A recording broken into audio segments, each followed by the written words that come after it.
SBS 뉴스입니다.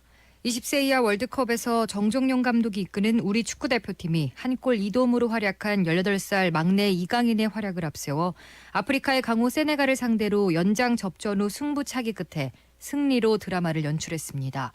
한국은 2대2로 맞선 승부차기에서 5번째 키커로 나선 오세훈이 상대 골키퍼 파울로 재차 찬 끝에 골망을 흔들었고 세네갈의 마지막 키커의 공이 공중으로 뜨면서 극적인 승부차기 승리를 확정했습니다. 이로써 한국은 20세 이하 월드컵의 전신인 1983년 세계 청소년 선수권 대회에서 4강에 오른 이후 무려 36년 만이자 역대 두 번째로 4강 신화를 재현했습니다. 우리나라는 오는 12일 오전 3시 30분 루블린에서 에콰도르와 결승 진출 티켓을 다툽니다. 헝가리 부다페스트 다뉴브강에서 침몰한 유람선을 들어올리기 위해 크레인선이 현장에 도착한 이후 인양 준비 작업이 진행되고 있습니다. 인양 준비 작업은 헝가리 잠수사들의 주도로 선체 인양을 위한 쇠줄을 배와 지면 사이에 넣는 작업이 계속 진행됐습니다. 배를 들어올리는데 쇠줄 내묶음이 사용될 예정인데 이를 당겨줄 유도 파이프를 넣는 데 성공한 만큼 인양 작업은 이르면 내일 늦어도 모레 가능할 것으로 보입니다. 한편 오늘 새벽 유람선 침몰 사고 지점에서 남쪽으로 20km가량 떨어진 곳에서 발견된 시신은 20대 한국 여성으로 확인됐습니다.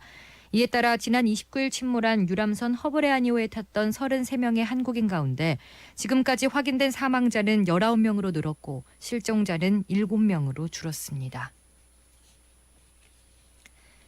문재인 대통령이 6박 8일 동안 핀란드와 노르웨이, 스웨덴 등 북유럽 3국을 국빈 방문하기 위해 오늘 오후 출국합니다. 문 대통령은 이번 방문 기간 현지 시간으로 12일 오슬로 대학에서 열리는 오슬로 포럼에서 한반도 평화를 주제로 기조연설을 하고 14일에는 스웨덴 의회를 방문해 연설할 예정입니다. 연이은 두 연설에서 문 대통령이 교착 상태에 빠진 북미 관계, 남북 관계를 타개할 새로운 구상이나 구체적인 제안 등을 밝힐지 주목됩니다. 북한 대남 선전 매체 우리 민족끼리가 한국의 민관군 단독 훈련인 을지 태극 연습을 비난하면서 인도주의는 부차적 거칠애라고 주장했습니다. 우리 민족끼리는 개인 논평에서 을지 태극 연습을 군사적 망동이라고 주장하면서 대화나 인도주의로 생색을 내려고 한다면 이는 오산이라고 비난했습니다. 또 을지 태극 연습이 방어적 성격이라는 한국 정부의 입장에 대해 변명이라고 언급하면서 군사연습의 도발적 정체와 대결적 성격을 감출 수 없다고 비난했습니다. 지난 4월 초 우리나라가 세계 최초로 상용화한 5세대 이동통신 가입자가 이르면 이번 주 100만 명을 넘어설 것으로 보입니다. 통신사 간 출혈 경쟁 등으로 두 달간 가입자가 빠르게 늘었지만 여전히 신호 불통 등 서비스에 대한 불만 목소리는 사그라지지 않고 있습니다.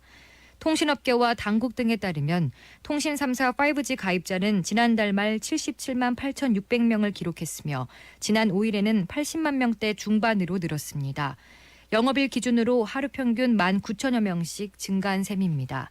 이 추세라면 5G 가입자는 지난주 말 90만 명을 넘어선 데 이어 이르면 이번 주 중 100만 명을 돌파할 것으로 전망됩니다. 그러나 5G 고객들은 데이터 전송 속도와 커버리지 측면에서 여전히 불만을 토로하고 있습니다. 교대 재학 시절 성희롱을 저지른 혐의를 받는 현직 교사들에 대해 서울시 교육청이 감사에 착수할 예정입니다. 오늘은 전국이 흐린 가운데 오후에 서울과 경기, 강원 영서에서 비가 시작해 차차 충청도와 전북으로 확대되겠습니다. 내일까지 서울과 경기도, 충남, 전북에는 20에서 60mm의 비가 내리겠고 경기 서해안에는 80mm 이상의 비가 내리는 곳도 있겠습니다. 비가 오는 지역에서는 곳곳에서 돌풍을 동반한 천둥 번개가 예상돼 안전사고에 유의해야 합니다. 오늘 낮 최고 기온은 서울 27도, 충주 28도, 부산 24도 등 전국이 19도에서 29도의 분포를 보이겠습니다. 미세먼지는 전 권역이 좋음에서 보통 수준을 보이겠습니다. 서울의 현재 기온은 24.8도, 습도는 48%입니다. 주시은입니다. 뉴스를 마칩니다. SBS